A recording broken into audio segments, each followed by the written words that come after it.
exact tip placement is really important in pool. So a lot of people, when they aim, when they place their tip, like let's say I want to hit exact center, they place it there, and then they do their little strokes. And then the problem is maybe their fundamentals aren't so good. So their grip, bridge, stance, and stroke isn't good. So they're planning to hit there, but then they hit somewhere around that area. I got a good tip to help hit exact spot when you're aiming. Let's say I want to hit here. Jerry Bryce calls that the circle of error, and it's called the 1 millimeter rule. You want to hit it exactly where you place your tip. So a good tip for that, is to I'm going to show you a little thing that I've been working on. I think this could help people. So it's helped me. Let's say that I'm aiming for that exact spot on the ball, right? That's my tip placement. One thing you could do, you could just use your imagination and focus on this. Let's say that when you're you place your tip there, right? And then as you're taking your practice strokes, imagine that you're etching out part of the cue ball, right? And imagine actually dust from the thing falling to the ground, right? And then, so you've etched out maybe like a 1/4 inch of that ball.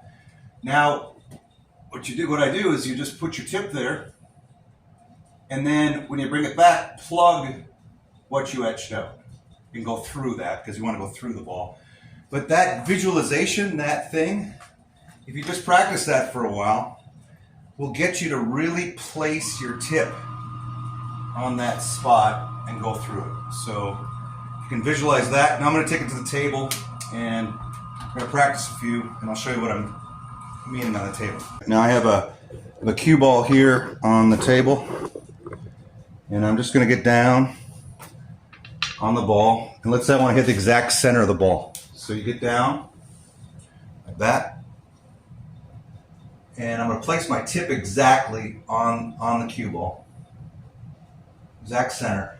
Now I'm going to take my little strokes, but as I'm stroking, I'm going to imagine that I'm taking a crater out of the cue ball, and that the dust from it that I'm taking out, that I'm etching out, is falling to the ground.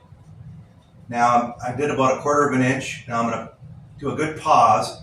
Now I want to plug that hole. And you could do the same thing with, let's say that you're practicing, you want to hit one tip of top. So I'm going to place it one tip of top. Here's the center. Here's half tip. Here's a tip. Now I'm going to place my tip right exactly there. Now I'm going to take little strokes and I'm going to start etching the ball and imagining it coming down that I'm taking out. Now I've taken out of a 1/4 inch. Now I'm going to put my tip there, and now I'm going to plug it. And if you just go around the table and just start practicing that, just hit balls. Don't even shoot other balls. Just hit a cue ball around the table and just start practicing that. And then start applying that to your shot making. You'll find that you'll be much more precise with your tip placement, and that's so important. Really good players are like, it's the 1 millimeter rule. They're within a dime. That's how specific they are with their tip placement. A lot of players put their tip there, but their fundamentals and stuff don't get it there. And then that will affect your aim and your shots and everything. So that's a tip for tip placement. Thanks for watching. Please like, share, and subscribe.